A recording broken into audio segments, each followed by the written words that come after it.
Bueno, muchachos, siguiendo entonces con el tema de la teoría de la mente, vamos a explicar un poco más algo que pudiera resultar un poco confuso, que es lo que tiene que ver con las creencias de primer orden y las creencias de segundo orden, obviamente relacionado con el tema de la teoría de la mente. Entonces, digamos que a través del estudio de esas creencias es que pues muchos investigadores, muchas personas que se han inquietado por este tema, han podido demostrar, pero también experimentar, pero también evaluar cuando una persona tiene o no tiene teoría de la mente. Recuerde que se espera que un niño más o menos entre los 5 años, algunos desde los 4 años, más o menos 5 años, se espera que ya empiece como un desarrollo de esa teoría de la mente, es decir, que ese niño aprenda más bien sepa leer un poco la mente del otro, es decir, que sepa que está sintiendo el otro, que está pensando el otro, las intenciones del otro, un poquito de eso, y también que empiece a entender en qué cree el otro, o sea, en qué está pensando el otro, qué creencias. Obviamente ese tema de esa lectura, recuerden que no es un asunto de que literalmente en mi mente aparece lo que el otro está pensando, sino que a partir de un análisis que nosotros hacemos o una interpretación que hacemos del lenguaje no verbal o gestual, del otro o de las actitudes, de las conductas, de lo que de pronto pudiera decir, nosotros sacamos algunas conclusiones en relación a cómo se está sintiendo el otro, cómo está pensando el otro, cuáles son las intenciones de los demás. Recuerden que eso es entonces la manera más simple de definir teoría de la mente. Entonces, ¿cuáles son las creencias de primer orden y de segundo orden? Estos investigadores hicieron unos experimentos que se llamaron falsas creencias o de creencia falsa. Entonces intentaron o ensayaron con unos niños haciéndole varias pruebas para determinar o darse cuenta si ellos tienen o no tienen teoría de la mente. Yo pienso que un muy buen ejemplo es ese video que les compartí en el Classroom, que va a permitir diferenciar esas creencias de primer orden de las creencias de segundo orden. Es el experimento de la alcancía, las monedas y las canicas, que inicialmente cogen a un niño y a unos niños y le preguntan, suenan la alcancía, el marranito, lo suenan y lo mueven para que suene, y el niño, se le pregunta al niño qué cree él que hay ahí, ¿cierto? Él, en lo que lleva de su vida, ha adquirido como representación mental de que lo que hay dentro de un marranito en forma de alcancía probablemente sean monedas. Entonces, si a él se le mueve el marranito, se escucha algo y él dice que hay ahí monedas, que él cree que hay monedas, podemos decir que es correcto y que en él están funcionando las creencias de primer orden, ¿cierto? Frente a lo que él cree que hay en ese caso, ¿sí? Bien, entonces cuando ya le sacan las monedas y meten las canicas o las bolitas de cristal, él ve y le preguntan, ¿qué cree usted que hay aquí? Vuelven y mueven la alcancía, la mueven, suena, entonces le preguntan, ¿qué crees tú que hay ahí? Si él responde canicas, entonces volvemos a decir que es correcto, ¿cierto? Él no tendría por qué volver a decir que hay monedas porque él vio cuando sacaron las monedas y metieron las canicas.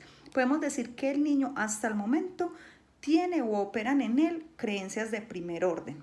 Listo. Ahora, se complica la cosa y ahí es donde aparece la función de la cognición social y de la teoría de la mente, cuando yo tengo que pensar o debo de estar en la capacidad de saber qué cree el otro o qué creería el otro, ¿cierto?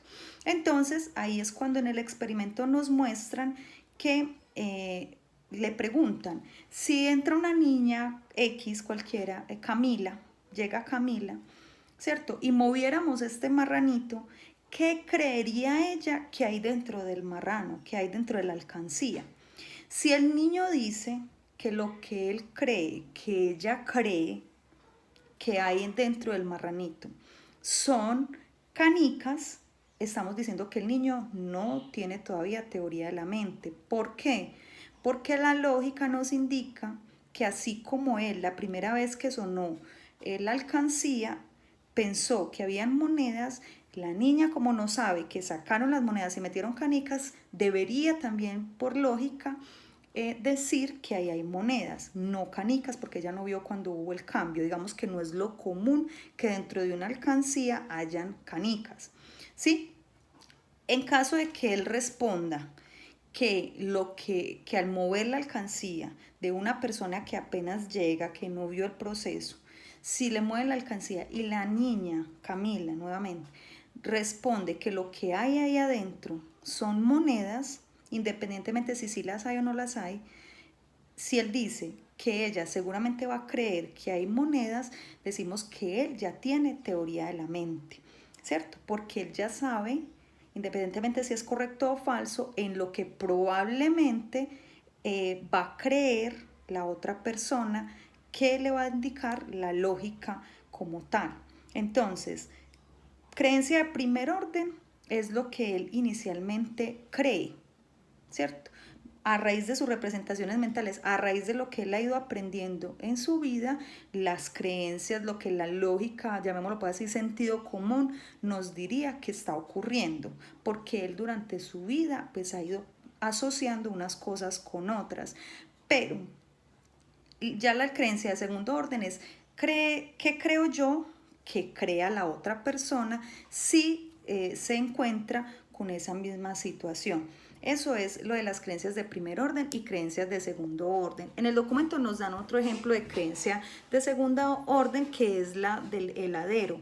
Sí, entonces acá se los voy a mostrar. Entonces, aquí está. Creencias de segundo orden basados pues en el experimento de la falsa creencia. Les presento entonces, este es Juan, esta es María y este es el heladero, ¿cierto? Entonces, estas son las escenas que nos plantea ya en el documento para explicar o entender las creencias de segundo orden. Entonces nos dice, el heladero está en el parque. Listo, Juan quiere comprar helado, pero se da cuenta de que dejó el dinero en la casa. Entonces, inicialmente el heladero le dice, no, hágale tranquilo, vaya por la plata, que yo me voy a quedar acá en el parque. Listo, entonces Juan va por la plata, por el dinero a la casa. Listo. El heladero pues digamos que Juan se demoró un poquito, entonces el heladero le dice a María que va a ir a la iglesia porque allá vende más. Pero resulta que yendo para la iglesia pasa por la casa de Juan y Juan ve que pues el heladero va para la iglesia, ¿cierto? Entonces Juan ya no va a ir al parque porque él vio que el heladero no estaba en el parque. Entonces Juan va directamente a la iglesia a comprar el helado. Como María no se dio cuenta de todo eso, ¿cierto? Ella va a la casa de Juan y le pregunta a la mamá por Juan, seguramente a decirle que el señor de los helados ya no estaba en el parque, pero entonces ya no encontró a Juan, Juan ya había salido y le pregunta a la mamá que dónde estaba Juan y la mamá le dice que él salió a comprar helado, ¿cierto? Entonces la pregunta del millón, ¿a dónde cree María que fue Juan por el helado? Una creencia sobre otra creencia. ¿Dónde creería María que fue Juan por el helado?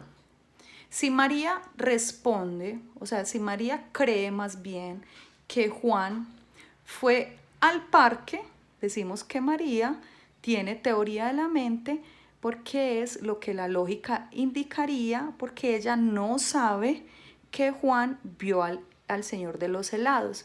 Pero si la respuesta es que María piensa o cree que Juan fue a la iglesia, decimos que no hay teoría de la mente porque María no tiene la información, digámoslo así, que corresponde a pensar que ella sabía que él ya se había dado cuenta que el señor de los helados era para la iglesia. Sí, eso es la repetición de la repetidera y no sé qué, y pareciera trabalenguas, pero realmente es muy sencillo. Entonces los invito pues a que le den una revisadita a esos videos para que, creo yo, quede muchísimo más claro.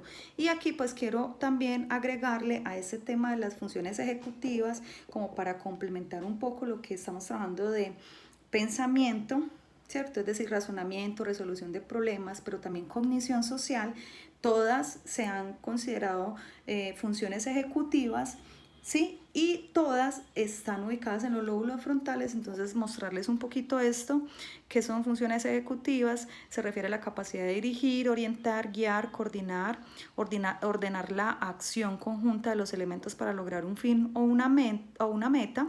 Es la instancia de la norma, de la ley, traza una línea sobre lo que se debe hacer o ejecutar, pero también censura, pone límites, corrige, sanciona o castiga.